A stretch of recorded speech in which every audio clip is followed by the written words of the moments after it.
The digital এডুকেশনে সবাইকে স্বাগত। আমি চলে আসলাম তোমাদের শিক্ষা বিজ্ঞানের শিক্ষক বিক্রম স্যার। এর আগে ক্লাসে আমি প্রথম অধ্যায় দ্বিতীয় অধ্যায় তোমাদের ভিডিও খুব সুন্দরভাবে বোঝানো রয়েছে।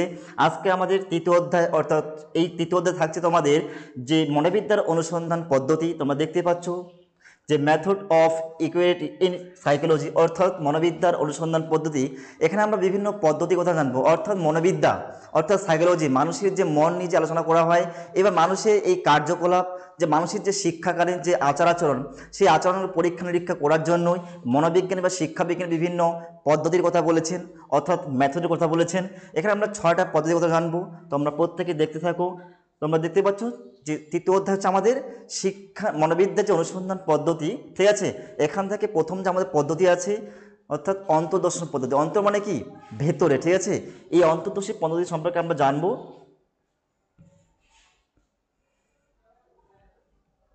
প্রথমে দেখতে পাচ্ছ এই যে অন্তর্দর্শন পদ্ধতি, এই যে মনোবিদ্যা অনুশীলনের যে পদ্ধতিগুলিকে আমরা মোট 6টি ভাগে ভাগ করব, ঠিক আছে। প্রথমে যে আমাদের ভাগটা রয়েছে অন্তর্দর্শন পদ্ধতি, পর্যবেক্ষণ পদ্ধতি, পরীক্ষণ পদ্ধতি, কেস স্টাডি পদ্ধতি, জরিপ পদ্ধতি, আর হচ্ছে অনুবদ্ধ পদ্ধতি, ঠিক আছে।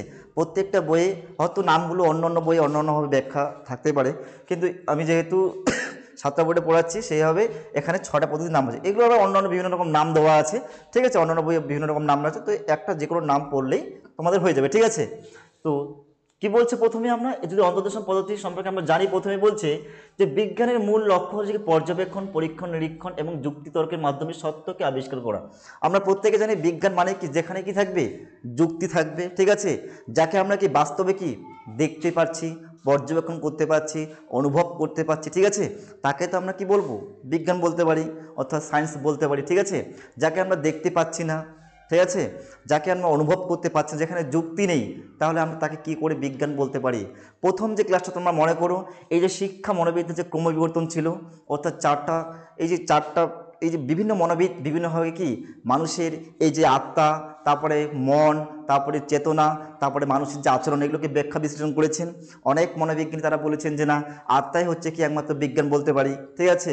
কারণ আত্মাকে আমরা কি দেখতে পাচ্ছি কি, তাহলে আত্মাকে আমরা কি করে বিজ্ঞান বলতে পারি? তারপরে আবার বিভিন্ন মনোবিদ আসলো, তারা বলে যে না, মানুষের মনকে আমরা বিজ্ঞান বলতে পারি, যে psychology is the science of mind, অর্থাৎ আমরা তো এই আত্মাকে অর্থাৎ মনকে আমরা বিজ্ঞান বলতে পারি। তো মনকে আমরা দেখতে পাচ্ছি কি? আত্মাকে তো আমরা দেখতে পাচ্ছি না, আত্মাকে কি আমরা দেখতে পারি বলো? পাচ্ছি না, তাকে আমরা কিন্তু বিজ্ঞান বলতে পারি না। বিজ্ঞান কাকে বলে? যেখানে কি থাকবে যুক্তি থাকবে, যাকে আমরা বাস্তবে দেখতে পাচ্ছি, অনুভব করতে পারছি, অবজার্ভ করতে পারছি, ঠিক আছে, তাকে তো আমরা বিজ্ঞান বলতে পারি। কিন্তু মন, তারপরে রয়েছে আত্মা, তারপরে কনসিয়াসনেস, সেগুলোকে আমরা কিন্তু বিজ্ঞান বলতে পারবো না, কারণ সেগুলোকে আমরা কোনোভাবেই কিন্তু দেখতে পাচ্ছি না, ঠিক আছে। ডিটেলসে দেওয়া আছে, তোমাদের ভিডিওতে দেওয়া আছে। প্রথম যে ক্লাসটা রয়েছে আমাদের শিক্ষা মনোবিদ্যার অর্থ এবং শিক্ষা মনোবিদ্যার যে ক্রমবিবর্তন, সেখানে সুন্দর করে আলোচনা করা আছে, ঠিক আছে। তো আমি আর ওই প্রসঙ্গে যাচ্ছি না, আমি ডাইরেক্ট চলে যাচ্ছি যে বিজ্ঞানের মূল লক্ষ্য বলছে পর্যবেক্ষণ করা, পরীক্ষা নিরীক্ষা করা এবং যুক্তি তর্কের মাধ্যমে কি সত্যটাকে কি খুঁজে বের করাই হচ্ছে কি আমাদের এই বিজ্ঞানের কাজ, ঠিক আছে। এ বলছে এই যে শিক্ষা বা এডুকেশন মনোবিদ্যার একটি প্রয়োগমূলক বিজ্ঞান, যা শিক্ষার্থী বিভিন্ন মানসিক বিকাশ ও তার শিক্ষাকালীন আচরণকে কি পর্যবেক্ষণ করে সাধারণ নিয়ম নীতি ও কৌশলকে আবিষ্কার করে। মনোবিদ চার্লস গাইড বলেছেন যে শিক্ষা মনোবিদ্যার বিষয়বস্তু অনুশীলনের জন্য যে সকল কৌশল ব্যবহার করা হয় তাই হচ্ছে কি এই শিক্ষা মনোবিদ্যার পদ্ধতি।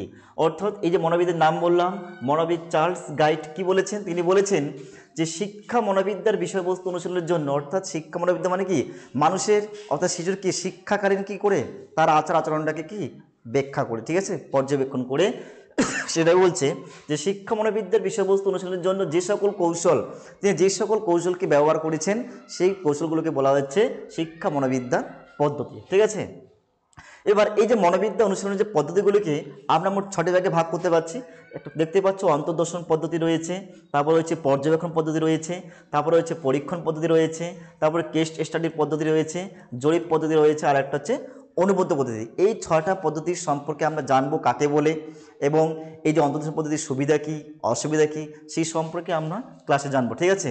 তো প্রথমেই যে আমাদের মনোবিজ্ঞান অনুশীলন পদ্ধতি, এটা তোমাদের 2 মার্কের জন্য কিন্তু আসতে পারে, যে মনোবিজ্ঞানের যে অনুসন্ধান পদ্ধতিগুলির নাম উল্লেখ করো। যেহেতু আমাদের এমসিকিউ নেই এবার, ঠিক আছে, এবার থাকবে টাইপ 1 হচ্ছে কি আমাদের 2 মার্কের জন্য, আর টাইপ 2 হচ্ছে আমাদের 5 মার্কের জন্য, আর থাকবে আমাদের 10 মার্কের জন্য, ঠিক আছে। তো এই যে মনোবিদ্যা অনুশীলনের যে পদ্ধতিগুলো যদি নাম আসে আমরা কিন্তু এইভাবেই নামগুলো লিখবো। অন্তর্দর্শন পদ্ধতি 1 নম্বর দিয়ে, 2 নম্বর হচ্ছে পর্যবেক্ষণ পদ্ধতি, 3 নম্বর হচ্ছে পরীক্ষা পদ্ধতি, 4 নম্বর হচ্ছে কেস স্টাডি পদ্ধতি, আর 5 নম্বর জরিপ পদ্ধতি এবং অনুবদ্ধ পদ্ধতি। ঠিক আছে, এই নামগুলো লিখতে হবে যাতে ভুল না হয়, তাহলে আমরা কিন্তু 2-2 কিন্তু আমরা নাম্বার পেয়ে যাবো। ঠিক আছে, এবার চলে আসলাম এই যে অন্তর্দর্শন পদ্ধতি।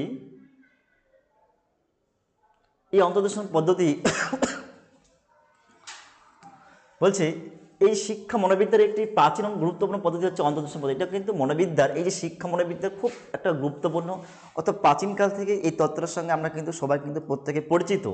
সেটাই বলছি যে শিক্ষা মনোবিদ্যার একটি প্রাচীন গুরুত্বপূর্ণ পদ্ধতি হচ্ছে অন্তর্দর্শন পদ্ধতি। আর এই পদ্ধতির উদ্ভাবক হলেন গঠনবাদী, ঠিক আছে, গঠনবাদী মনোবিদগণ। আর অন্তর্দর্শনের অর্থ হচ্ছে অন্তঃপ্রত্যক্ষকরণ। এই যে অন্তর্দর্শনের কথার অর্থ হচ্ছে অন্তঃপ্রত্যক্ষকরণ। ঠিক আছে, এই অন্তর্দর্শনের সাহায্যে মানুষ তার নিজের মনে কি ঘটছে তা সরাসরি কিন্তু জানতে পারে।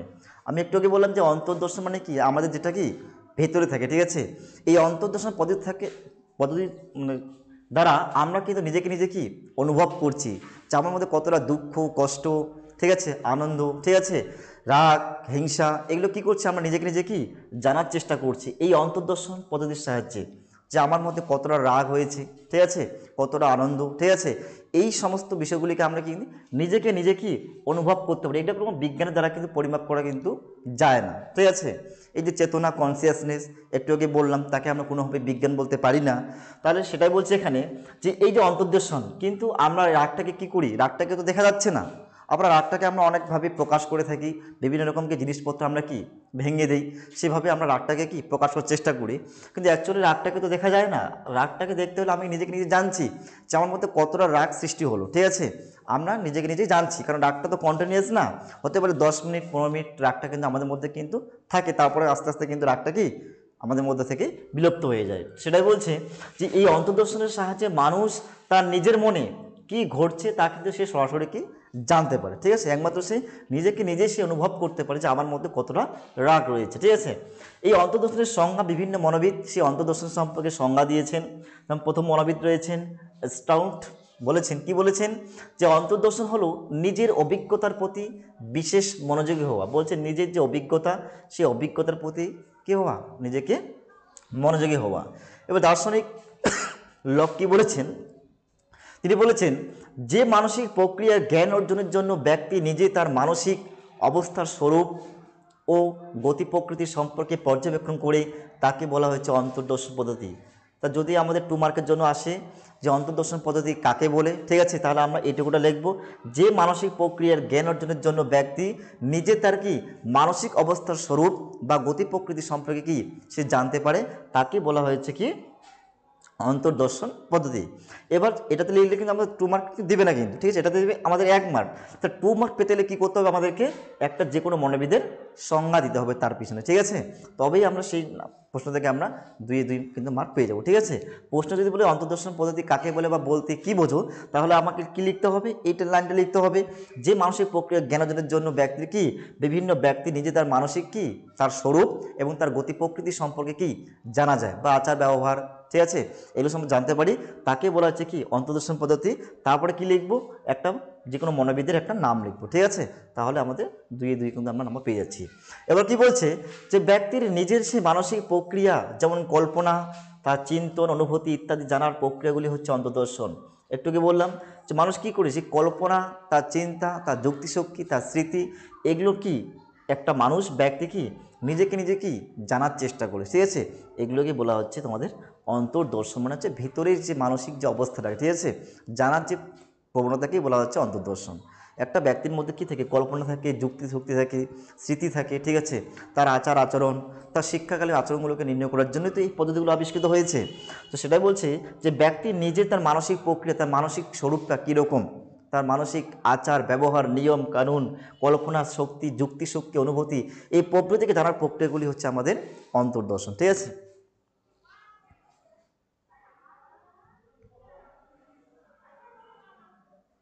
এবার হচ্ছে অন্তর্দর্শনের কিছু আমরা বৈশিষ্ট্য পাচ্ছি। এই যে অন্তর্দর্শনের কিছু বৈশিষ্ট্য রয়েছে এখানে। প্রথম যে বৈশিষ্ট্য দেওয়া হচ্ছে যে অন্তর্দর্শন হলো একটি ব্যক্তিকেন্দ্রিক পদ্ধতি। আর এই পদ্ধতির সাহায্যে ব্যক্তি কেবলমাত্র নিজের মানসিক অবস্থাকে প্রত্যক্ষ করতে পারে। একটু আগে বললাম যে এই যে মানুষের যে রাগ, ভয়, দুঃখ, আনন্দ, এগুলোকে কিন্তু কোনো পরিমাপে বা মাপে কিন্তু দেখা যায় না, বা কোনো বৈজ্ঞানিক ভিত্তিক কোনো পরিমাপ করা কিন্তু যায় না। ঠিক আছে, এগুলো আমি কি করতে পারছি, একটা শিশু বা ব্যক্তি কি করতে পারছে, নিজেকে নিজে কি সে জানতে পারছে যে আমার মধ্যে কতটা রাগ, কতটা দুঃখ রয়েছে। ঠিক আছে, সেটাই বলছে যে অন্তর্দর্শন হচ্ছে একটি ব্যক্তিকেন্দ্রিক পদ্ধতি, আর এই পদ্ধতির সাহায্যে ব্যক্তি কেবলমাত্র নিজের সেই মানসিক অবস্থাকে প্রত্যক্ষ করতে পারে। ঠিক আছে, এবার বলছে অন্তর্দর্শন আত্মসচেতনতার প্রক্রিয়া, আর এই প্রক্রিয়ার মাধ্যমেই ব্যক্তি নিজের নিজের প্রতি আত্মসচেতন হয়ে ওঠে। ব্যক্তি এই যে অন্তর্দর্শন হচ্ছে আত্মসচেতনতার প্রক্রিয়া, আর এই প্রক্রিয়ার সাহায্যে ব্যক্তি কি নিজে নিজে কি ভালো পথে চলতে সাহায্য করে, বা নিজে নিজে কি সব জায়গাতে কি হয় তার একটা সচেতনতা বোধ গড়ে ওঠে, মানে নিয়ম শৃঙ্খলা বোধ। সে নিজের নিয়ম শৃঙ্খলা আচার আচরণ কী করে, সে নিজে নিজে কি ভালো পথে বা সুঅভ্যাসের পথে কিন্তু নিয়ে আসতে পারে। ঠিক আছে, এবার 3 নম্বরে বলছে এই অন্তর্দর্শন একটি ইচ্ছাধীন প্রক্রিয়া, এটি ব্যক্তি নিজের ইচ্ছার উপর সম্পূর্ণভাবে নির্ভর করে। বলছে এই অন্তর্দর্শন পদ্ধতি একটি ইচ্ছাধীন প্রক্রিয়া, এই প্রক্রিয়াটা ব্যক্তির তার নিজের উপর, ঠিক আছে, ইচ্ছাধীনভাবে বা স্বাধীনভাবে কি করে তার উপর কিন্তু সে নির্ভর করে। ঠিক আছে, 4 বলছে যে অন্তর্দর্শন হলো মূলত অতীত দর্শন, আর এই পদ্ধতির মাধ্যমে অতীত বিষয় বা স্মৃতি রোমন্থন করা যায়। তাহলে এই যে অন্তর্দর্শন মধ্যে কী হচ্ছে, পুরনো সেই স্মৃতি বা অনেক দিনের পুরনো সেই বিভিন্ন রকম স্মৃতিগুলো কি আবার কি আমরা পুনরায় কি অতীত বিষয় বা স্মৃতি কি রোমন্থন আমরা পুনরায় কি আমরা পাচ্ছি। ঠিক আছে, পুনরায় মনে করছি, সেটা বলছি তো অন্তর্দর্শন পদ্ধতি। ঠিক আছে, যে অতীত দর্শন, আর এই পদ্ধতির মাধ্যমে অতীত বিষয় বা স্মৃতি কি রোমন্থন করা কিন্তু সম্ভব, পুনরায় কি ফিরে আসা কিন্তু যায়। ঠিক আছে, মনে করা যায়। এবার রয়েছে এই অন্তর্দর্শন পদ্ধতির সুবিধা। ঠিক আছে, এই অন্তর্দর্শন পদ্ধতির সুবিধা অবশ্যই কিছু সুবিধা থাকবে এবং কিছু অসুবিধা দিক থাকবে। কোনো একটা জিনিসের কি সুবিধা থাকবে, মেরিট থাকবে এবং ডিমেরিট থাকবে, সুবিধা অসুবিধা দুটো কিন্তু থাকবে। তো ওখানে দেওয়া আছে এই অন্তর্দর্শন পদ্ধতির কী কী সুবিধা পাচ্ছি আমরা, সুবিধাগুলি নিচে আলোচনা করা হলো। 1 নম্বরে বলছে মানসিক প্রক্রিয়াগুলি সম্পর্কে কি প্রত্যক্ষ জ্ঞান। তোমার যে মানসিক প্রক্রিয়া বা একটা শিশু বা একটা ব্যক্তির মধ্যে কি যে মানসিক প্রক্রিয়াগুলি আছে সেই সম্পর্কে কি প্রকৃত বা প্রত্যক্ষ জ্ঞান। বলছে অন্তর্দর্শন পদ্ধতির সাহায্যে ব্যক্তি তার মানসিক প্রক্রিয়াগুলি সম্পর্কে প্রত্যক্ষ যথাযথভাবে জ্ঞান লাভ করতে পারে। বলছে এই অন্তর্দর্শন পদ্ধতির সাহায্যে ব্যক্তির মনের ভিতরে যে সমস্ত কাজকর্মগুলো চলছে, তার আচার আচরণ, রাগ, ভয়, দুঃখ, হিংসা, এগুলো কী করতে পারছে, ব্যক্তি কি তার মানসিক প্রক্রিয়া সম্পর্কে প্রত্যক্ষভাবে কি প্রত্যক্ষ এবং যথাযথভাবে কি সে জ্ঞান লাভ করতে পারছে। ঠিক আছে, এবার 2 নম্বরে বলছে মনকে প্রত্যক্ষভাবে জানা। এই যে মনকে তো দেখা যায় না, তাকে আমরা বিজ্ঞান বলতে পারি না, তো এই মনকে সে কিন্তু কি অন্তর্দর্শন পদ্ধতির সাহায্যে মনকে সে কিন্তু নিজেকে নিজে কি দেখতে পাচ্ছে। ঠিক আছে, যে অন্তর্দর্শন পদ্ধতির সাহায্যে মনের স্বরূপ এবং গতি প্রকৃতি সম্পর্কে জ্ঞান লাভে প্রত্যক্ষভাবে সাহায্য করে থাকে। 3 নম্বর হচ্ছে ইচ্ছানুযায়ী পর্যবেক্ষণ। বলছে যে কোনো ব্যক্তি নিজের ইচ্ছানুযায়ী যে কোনো সময়ে যে কোনো স্থানে তার মানসিক এই প্রক্রিয়াগুলিকে অন্তর্দর্শন পদ্ধতির সাহায্যে পর্যবেক্ষণ করতে পারে। বলছে এই ইচ্ছানুযায়ী মানে কি সে স্বাধীন ইচ্ছানুযায়ী কী করতে পারে, ব্যক্তি তার মানসিক এই ইচ্ছানুযায়ী যে কোনো স্থানে যে কোনো জায়গায় কী করতে তার মানসিক প্রক্রিয়াগুলিকে এই অন্তর্দর্শন পদ্ধতির সাহায্যে কী করতে পারে, পর্যবেক্ষণ বা অবজার্ভ করতে সে কিন্তু পারে। ঠিক আছে, 5 নম্বরে কী বলছে, 4 নম্বরে বলছে পরীক্ষাবিহীন পদ্ধতি। বলছে অন্তর্দর্শনের জন্য কোনো পরীক্ষাগারের প্রয়োজন নেই। বলছে এই যে অন্তর্দর্শন পদ্ধতি কোনো পরীক্ষার দ্বারা কিন্তু তাকে কি পরিমাপ করা কিন্তু যায় না। ঠিক আছে, একমাত্র ব্যক্তি নিজেকে নিজে কি অনুভব করতে পারে বা নিজেকে নিজে জানতে পারে। যে অন্তর্দর্শনের মাধ্যমে কোনো পরীক্ষাগারের প্রয়োজন নেই, যে কোনো স্থানে এই পদ্ধতি কিন্তু ব্যবহার করা যায়। বলছে ব্যক্তিকেন্দ্রিক পদ্ধতি। বলছে অন্তর্দর্শন হলো একটি ব্যক্তিকেন্দ্রিক পদ্ধতি, আর এই পদ্ধতিতে অন্য কোনো ব্যক্তির যেমন সাহায্যের প্রয়োজন হয় না, তেমনি অন্য কোনো ব্যক্তিরও প্রভাব থাকে না। বলছে এই অন্তর্দর্শন পদ্ধতি হচ্ছে ব্যক্তিকেন্দ্রিক বা ইন্ডিভিজুয়াল প্রকৃতির, এখানে কোনো অপর ব্যক্তির প্রয়োজন হয় না। ঠিক আছে, অপর ব্যক্তির প্রয়োজন হয় না বা কোনো ব্যক্তির প্রভাব সেখানে কিন্তু থাকে না এই অন্তর্দর্শন পদ্ধতির ক্ষেত্রে। ঠিক আছে, একমাত্র নিজেকে আমরা কি করতে পারি, অনুভব করতে পারি বা জানতে পারি। ঠিক আছে, নিজের আচার আচরণ সম্পর্কে আমরা স্বরূপ বা নেচারটাকে আমরা জানতে পারি। ঠিক আছে, এখানে অন্য কোনো ব্যক্তি কিন্তু সেটাকে কিন্তু বুঝতে পারবে না বা জানতেও কিন্তু পারবে না, সেই কথাটাই এখানে বলেছে যে ব্যক্তিকেন্দ্রিক পদ্ধতি। এবার হচ্ছে আমাদের এই অন্তর্দর্শন পদ্ধতির কি রয়েছে, অসুবিধা রয়েছে। একটু আগে পড়লাম আমরা সুবিধা, এবার পড়বো আমরা অসুবিধা, তো ডিমেরিটটা পড়বো। যে অন্তর্দর্শন পদ্ধতির যেসব সুবিধা রয়েছে, আবার সেক্ষেত্রে কিছু অসুবিধা রয়েছে, সেই অসুবিধাগুলি আমরা 1 2 3 4 করে পয়েন্ট আকারে আমরা ব্যাখ্যা করব, ঠিক আছে। প্রথমে 1 নম্বরে দেওয়া আছে যে অন্তর্দর্শনের সাহায্যে যেসব মানসিক প্রক্রিয়াগুলি পর্যবেক্ষণ করা হয় তা অস্পষ্ট এবং অনির্দিষ্ট। কারণ এই অন্তর্দর্শনের সাহায্যে আমরা যে কল্পনা শক্তি, স্মৃতিশক্তি, যুক্তিশক্তি, আনন্দ, ভয়, হিংসা, এগুলো কিন্তু আমরা কি বাস্তবে কি দেখতে পাচ্ছি, পর্যবেক্ষণ করতে পাচ্ছি না, এগুলোকে পর্যবেক্ষণ হয় না, এবং অস্পষ্ট, অনির্দিষ্ট, সেগুলো কোনোভাবেই প্রত্যয়ন করতে আমরা কিন্তু পারি না, ঠিক আছে। মনকে দেখতে পাচ্ছি না, চেতনাকে দেখতে পাচ্ছি না, আত্মাকে অনুভব করতে পারছি না, ঠিক আছে। বলছে এই একটি দুর্বল পদ্ধতি, বলছে এটি একটি দুর্বল পদ্ধতি, আর এই পদ্ধতি সকলে আয়ত্ত করতে কিন্তু পারে না। 3 নম্বরে বলছে যে অন্তর্দর্শন পদ্ধতির সাহায্যে একই মানসিক প্রক্রিয়াগুলি সবসময় কি জানা আবার সম্ভব হয় না। 4 বলছে অনেক মনোবিদের মধ্যে এই অন্তর্দর্শনের মাধ্যমে লব্ধ তথ্য সবসময় নির্ভরযোগ্য হয় না, মানে পুরোপুরি গ্রহণযোগ্য হয় না বা নির্ভরযোগ্য হয় না, কারণ দেখতেই তো পাচ্ছি না আমরা, কি ঠিক আছে। এই অন্তর্দর্শনের মাধ্যমে নিজের মনের অবস্থা ছাড়া অপরের মনের অবস্থা সম্পর্কে জানা যায় না। বলছে এই অন্তর্দর্শন পদ্ধতিতে নিজের মনের অবস্থাকে একমাত্র কি আমরা জানতে পারবো, আমার মনে যা চলছে আমি নিজেকে কি অনুভব করতে পারি বা পর্যবেক্ষণ করতে পারি, এটা আমরা অন্তর্দর্শনের মাধ্যমে কিন্তু জানছি। এটা অন্য ব্যক্তি বা কোনো কিছু আমরা অন্য মানুষকে কিন্তু পরীক্ষা নিরীক্ষা করতে কিন্তু পারবো না, বা অন্য ব্যক্তি আমার মনে কী চলছে সেটা কিন্তু সে জানতে পারবে না, ঠিক আছে। একমাত্র আমি জানতে পারছি, সেটা বলছে। 6 নম্বরে বলছে যে অন্তর্দর্শনের পরিধি খুবই সংকীর্ণ, কারণ কেবলমাত্র পরিণত বা স্বাভাবিক মানুষের ক্ষেত্রেই প্রযোজ্য হয়। এবার উপসংহার দিয়ে লিখতে পারি, কি লিখতে পারবো, যে অন্তর্দর্শন হচ্ছে এমন একটি শিক্ষা মনোবিদ্যার পদ্ধতি যা ব্যক্তিগতভাবে প্রয়োগ করা যায়, আর এই পদ্ধতির মাধ্যমে অন্য কোনো ব্যক্তিকে প্রভাবিত করা যায়। বলছে অন্তর্দর্শন হলো একটি শিক্ষা মনোবিদ্যার এমন একটা পদ্ধতি, সেই পদ্ধতির ব্যক্তিগতভাবে প্রয়োগ করা হয় এবং এই পদ্ধতির মাধ্যমে অন্য কোনো ব্যক্তিকে কিন্তু প্রভাবিত করা যায় না, বা অন্য কোনো ব্যক্তিকে কি জানা যায় না, একমাত্র নিজেকে নিজেই আমরা কি করতে পারছি, অনুভব করতে পারছি বা জানতে পারছি, সে, ঠিক আছে। এটাই হচ্ছে আমাদের অন্তর্দর্শন পদ্ধতি। তো এই হচ্ছে আমাদের তৃতীয় অধ্যায় যে রয়েছে আমাদের মনোবিদ্যা অনুসন্ধান পদ্ধতি, অনেকগুলো অনুসন্ধান পদ্ধতি রয়েছে, তার মধ্যে আমাদের প্রথম যে পড়লাম এটা হচ্ছে অন্তর্দর্শন পদ্ধতি, ঠিক আছে। এই সম্পর্কে কাকে বলে, এর প্রতিষ্ঠাতাকে, এই সুবিধা অসুবিধা সমস্ত কিছু আলোচনা করলাম, ঠিক আছে। তো আজকের ক্লাস এখানেই সমাপ্ত হলো। এই ভিডিওটি তোমরা প্রত্যেকে বন্ধুবান্ধবী এবং তাদের বন্ধুবান্ধবী প্রত্যেকের কাছে তাদেরকেও শেয়ার করতে বলবে, যাতে আমরা প্রত্যেকটা গ্রামে গ্রামে, প্রত্যেকটা শহরে, বিভিন্ন পশ্চিমবঙ্গের বিভিন্ন জায়গায় তা আমরা এই ক্লাসগুলো যাতে পৌঁছে যায়, সেজন্য প্রত্যেকের সাহায্য দরকার। তো প্রত্যেকে অবশ্যই বলবো তোমাদের বন্ধুবান্ধবীকে, তাদের বন্ধুবান্ধবী, প্রত্যেকে যাতে এই ক্লাসগুলো শেয়ার করে, যাতে আমরা প্রত্যেকটা জায়গায় আমরা পৌঁছাতে পারি, ঠিক আছে। আজকের ক্লাস এখানে সমাপ্ত করলাম। থ্যাংক ইউ, ধন্যবাদ।